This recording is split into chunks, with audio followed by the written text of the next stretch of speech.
So this week is Teachers Appreciation Week. In my former life, I was a substitute teacher from teaching from K to 12, so I saw a lot. And I got this list from Brad Weinstein. He's from teachergoals.com.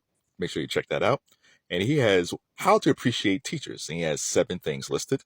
And I will list them and I'll give my own 2 cents. Number one, pay them what they're worth.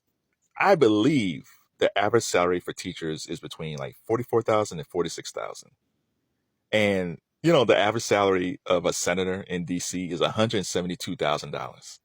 And we all know there's a lot of politicians now, national politicians, who are stealing money.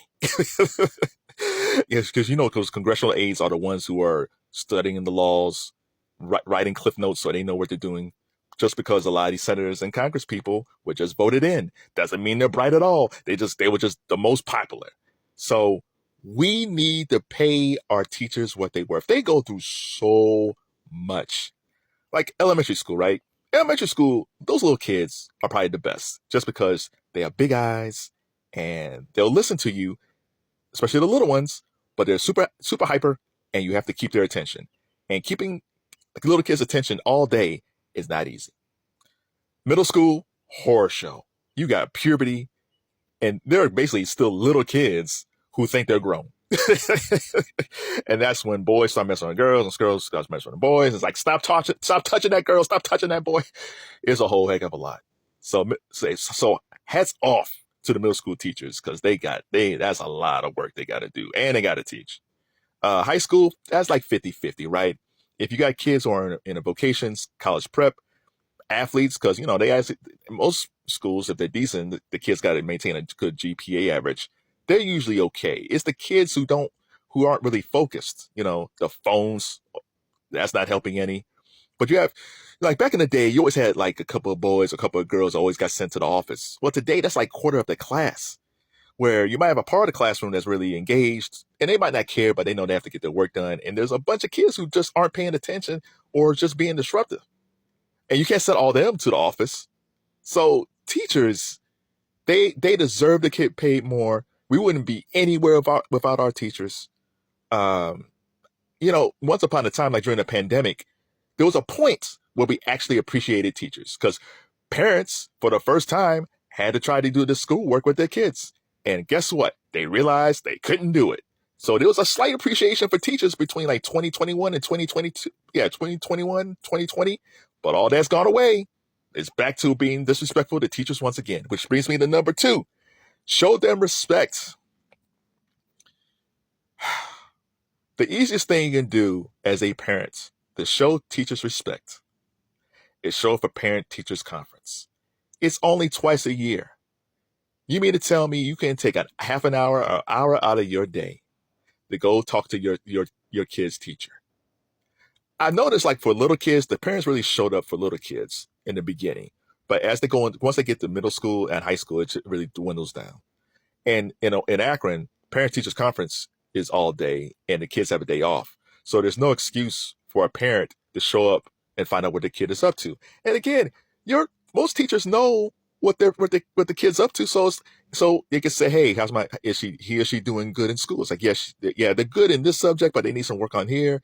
Or if they're being bullied, you say, hey, your kid's being bullied. Did you know? Or the kid might be disruptive in class. Like, hey, he's a little bit disruptive in class. Like, maybe we need to work on that. Which also brings me to a second thing. Stop fighting with the teachers. If you have a kid and your teacher's telling you, hey, they're a little problematic, don't fight with them. What is the purpose of fighting your teacher? Then you get arrested or you get barred from coming to the school because you couldn't handle yourself? Listen, it's not about you. It's about helping your kid. Let's say you're a horrible parent. Horrible.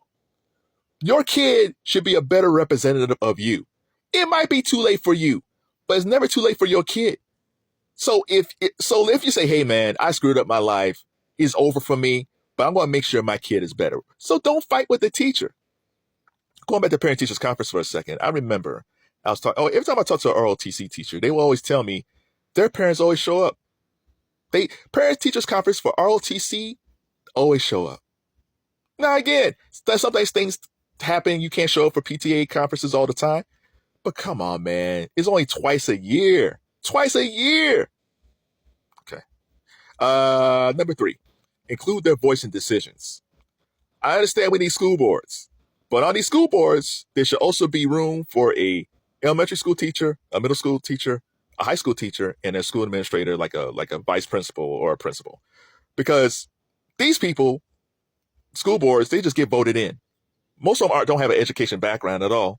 They just want to be on the school board. Some of them is resume stuffers. They can care less. They'll just, whatever the superintendent wants, they just rubber stamp that. I'm not saying it's all of them, of course, but I think it's almost like, okay, the most popular person is now on the school board, but are you doing anything actually to help the kids or to help the teachers? I'm not saying they don't. It's probably 50-50. You might have some people actually care about the schools, and other people probably not, because their kids are going to private school. So there should always be teachers and school administrators on that school board. Let's see, number 4, give them more of a manageable workload. Teachers today, they're not only teaching class. If the kid comes from a bad home, they got to be a parent, which is problematic, because if the kid's messed up, you spending half your day of trying to correct that kid. And hey, and parents, stop cursing in front of your kid. To me, just from a dating standpoint, there's nothing more unattractive than a woman that's constantly curses. I'll give you a word once in a while, things happen, but come on. I hate women who cuss as much as dudes. So if you got a kid and they hear you curse all the time, they're thinking, well, that's my mom does it. And then they take it to school, and then the teacher's trying to stop that kid from cursing because the kid thinks, well, my mom does it or my dad does it. It's fine at home. It's like, no, that's not good. But also, yeah, so also with teachers, they're teaching for proficiency tests too. So not only are they trying to be the parent for the kids sometimes, they're teaching the class and they're teaching for proficiency tests. And if the tests go poorly, funding might get cut from the school. It's just, we got to cut down this workload for them. I'm going to combine 5 and 6, give them proper resources, and 6, don't make them pay for their own supplies. But for all these billionaires we have in this country, there should be a major stipend for teachers where every quarter they get $500 to $1,000 to buy school supplies, just for school supplies. Because kids run out of pens, kids run out of paper, teachers run out of chalk. I remember like this time, like around April and May, you would hear announcements say, hey, teachers, we have to ration the paper because we're running out. Because at the beginning of the school year, there's a ton of paper, but teachers, they got quizzes they got to print out, they got assignments to print out, and they're just printing away. And by the time you get to the last quarter of the school year, the paper's almost out. So for all this money we have running around in this country, for all these billionaires in Forbes magazine, there should be a major stipend for teachers, again, $500 to $1,000 every quarter so they can buy school supplies. Or if they need to buy a new laptop or something because their laptop is busted, something. Our teachers should have everything they can to teach your kids. These are your kids. If they don't have a stipend, make sure your kids is well prepared and buy them supplies on their own. But God bless teachers for spending their money. And then he has number 7, coffee. I'm not sure what that means, but hey, buy them some coffee. Hey, do me a favor, give me number 8, 9, and 10. Give me 3 more things that we should appreciate for teachers or what teachers should need. And also put down your favorite teacher. My favorite teacher was Mr. Rowe. He was my business graphics teacher in high school for 12th grade. He was like, Mr. Rowe was like a bad stand-up comedian, but he made teaching fun. I've always liked teachers who had fun like that. And the tragedy of Mr. Rowe was like 10 years ago, 15 years ago, he was breaking up a fight because he was still teaching. And some kid pushed him and he hit his head on the concrete and he was never the same again. And he sadly passed away a few years ago. So rest in peace, Mr. Rowe. You had a big impact on me as a person and as a man. So thank you, sir. But yeah, give me your favorite teacher growing up, and also give me 3 other things that we should help teachers with for Teachers Appreciation Week. And parents, listen, teachers got a hard job. Just do your part to help them out.